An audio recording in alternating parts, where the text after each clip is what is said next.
Hello, BillWhittle.com members and non-members. I'm Steve Green with your weekly bonus round that used to be for members only, but our members insisted that we make this public. And when it's my turn, instead of digging deep into one topic, I grab a whole bunch of headlines, seemingly at random, but really with cruelty in my heart, and inflict them on Bill and Scott without telling them first what topics they'll be talking about. Hence, lightning round. So, without further ado, gentlemen, oh no, my notes disappeared. Hang on just a moment.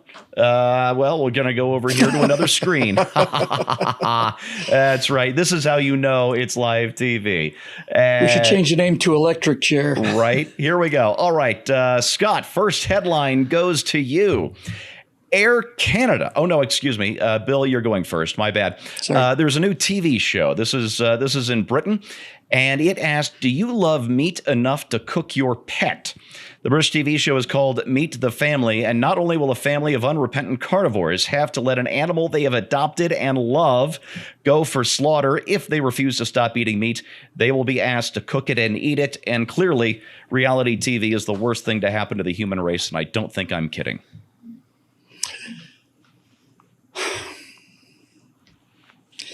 One would hope that if somebody made the decision to cook their own pets, there would be some kind of circuit breaker there to prevent the actual killing of the pet.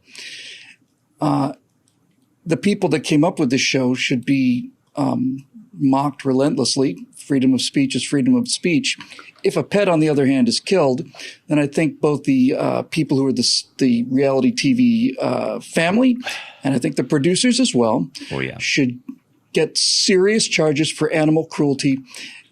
And the idea that they could put something like that on the air is an indication that we are living in very, very morally dangerous times. Just absolutely bankrupt. My wife and I, my two sons, we are pet owners. We are dog people. We are animal lovers. And this is absolutely the most revolting story I've seen since I can't tell you when. And I read the news for a living. This is just the wrongest thing ever. Steve, am I mistaken, or is this an effort to drum up support for vegetarianism by showing the barbarism and brutality of meat eating? Yeah. Well, that is a bad idea. It's the worst idea ever. If you love animals, if you love your pets, this is just horrifying, and it should be horrifying. I wish those people would go back to just getting naked in public. Yes, yes. The people who are trying to have sex with trees and Mother Earth and stuff, please. Yeah.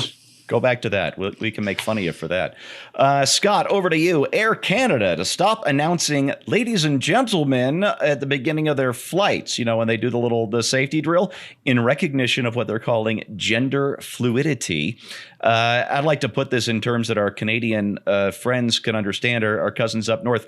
When, Scott, did the English-speaking world become such a collection of hosers?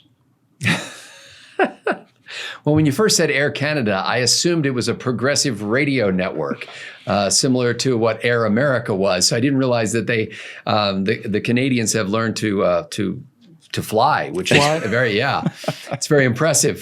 So that's where the expression "take off" comes from. So you would think that they could continue to say "ladies and gentlemen" and just invite the passengers on the flight to identify with either without regard to genitalia. I don't understand why we can't keep using that, except in the sense that those are not broad enough categories. And again, my apologies to all the broads out there who are watching this, as well as the dames. But broads hate it when you call them skirts. Did you know that?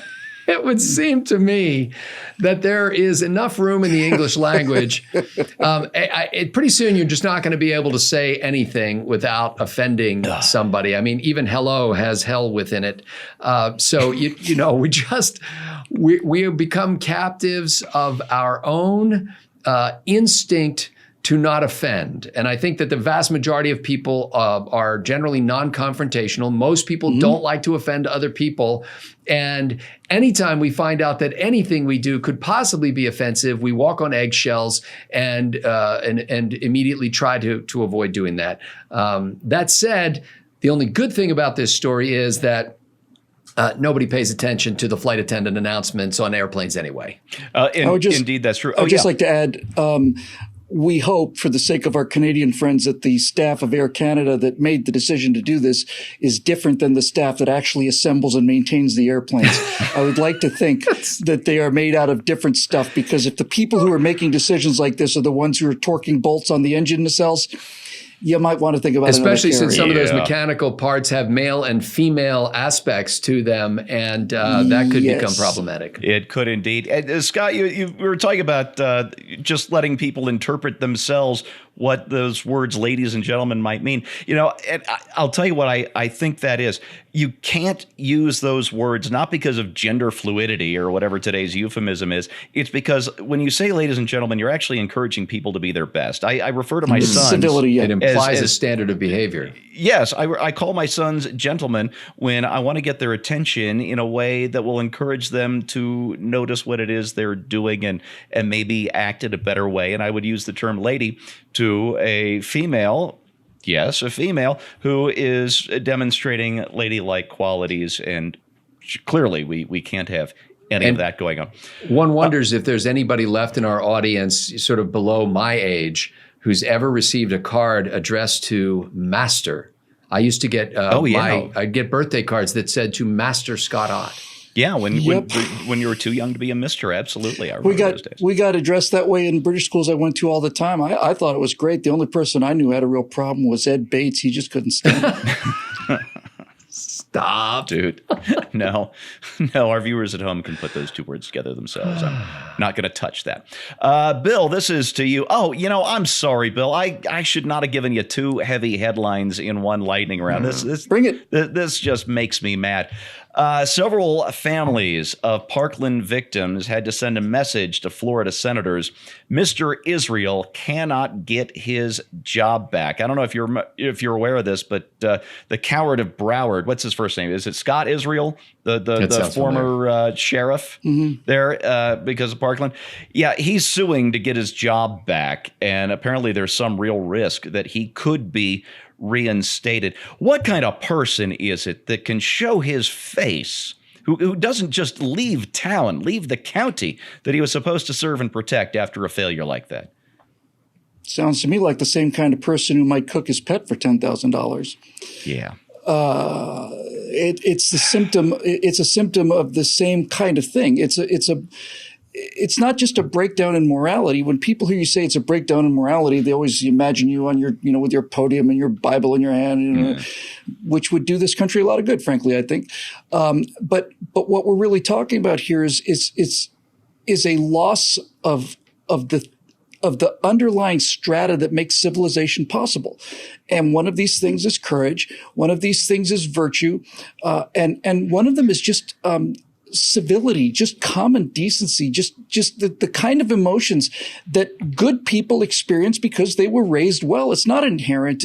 Anybody who knows, like you hear progressives say, kids are just so wonderful and so honest. The kids are the best, the most prolific liars on the planet.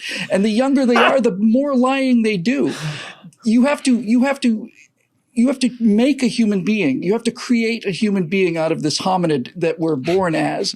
And that process is intensive and is really starting to fall apart. As you pointed out, what kind of person could do that? A person without honor, a person without remorse, a person without shame, a person who is so narcissistic that some internal drive that he has to vindicate himself is more powerful than the families of all those people who were killed because he didn't take action. What kind of person does this? Well, unfortunately, the kind of person we're seeing more and more often. And it all comes down to the fact that there just are not enough good fathers in this society to make men out of the boys that are growing up. And in the company of strong men, women become much stronger, become much happier. Everything works a lot better. This is the linchpin of the whole thing.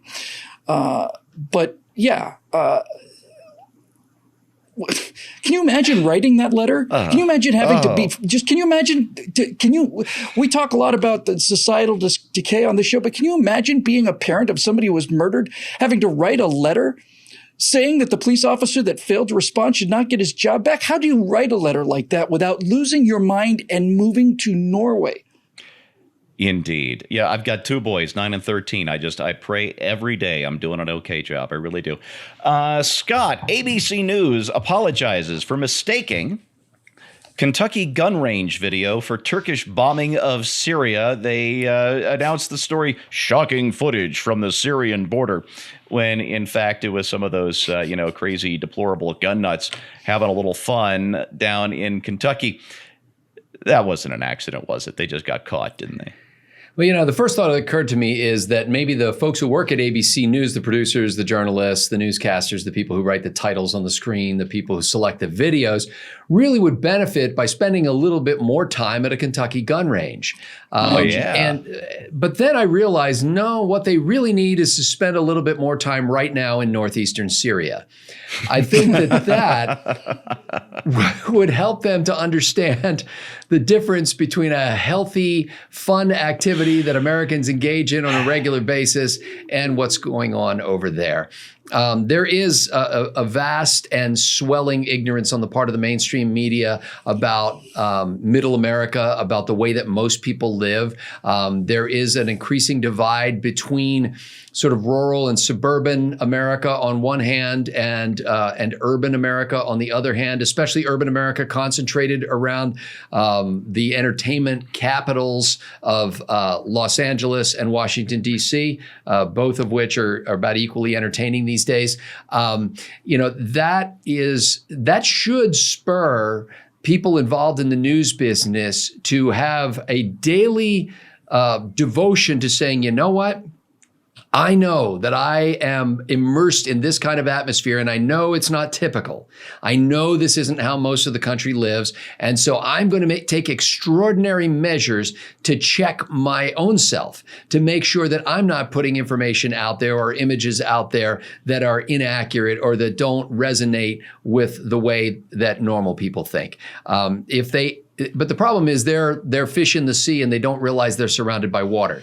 They have no idea that the milieu in which they circulate is not typical. That's the only existence they know. It's their normal. Unfortunately for the rest of us, it just makes them look like buffoons. Oh no, I think it's fortunate. Scott sounds like the veils off.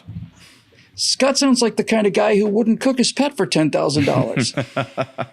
Well, what kind of a business are we running here? Oh, man. I saved the last headline for me. We are living in a totalitarian nightmare, says protester freely without any fear of government retribution. Now, if you recognize that headline, it's from this morning. So we're taping this on Tuesday, October 15. This morning's Babylon Bee, which has morphed from a sort of right-leaning parody news site, kind of like The Onion, except funnier and more frequently.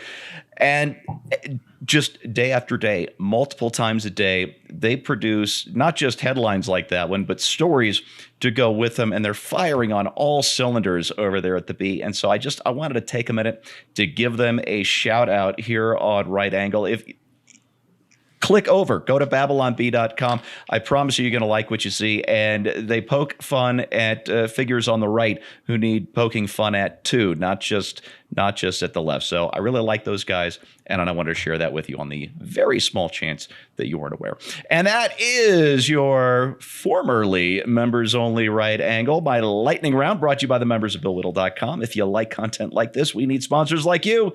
Click on over, become a member. We'd love to have you on board. Thanks for watching, and we'll see you next time.